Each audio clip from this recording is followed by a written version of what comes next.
As France is coming off the back of World War I, pioneering the modern armored warfare, they are hit with a dead zone of bad economy and low birth rates during the interwar period. As they continue throughout the interwar period, they are still developing tanks, but more as a side gig.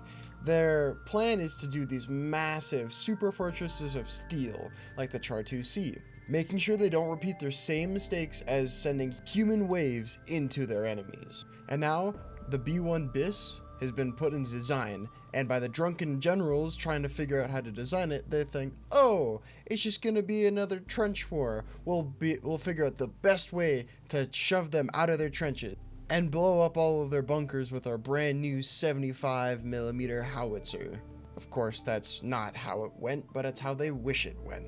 Because with the B1 BIS, it had a 75mm howitzer mounted inside the hull, and a 47mm mounted atop a turret that was originally just going to be a single machine gun, but they thought, maybe it'll be fighting other tanks, so we'll put it there just in case.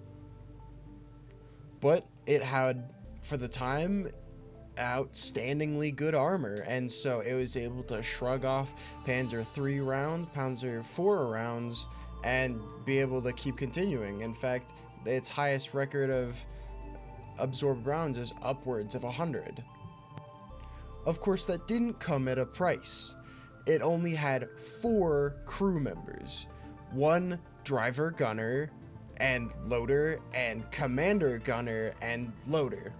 And that's the 4 members stretched very thinly across the entire tank. And with its good clutch system came a weird defect where it had to use a very specific kind of oil, so it didn't work half the time. But with the Sherman's gyroscopic stabilizer, at least they had it, and could move their turret, unlike the French, who couldn't even drive their tank.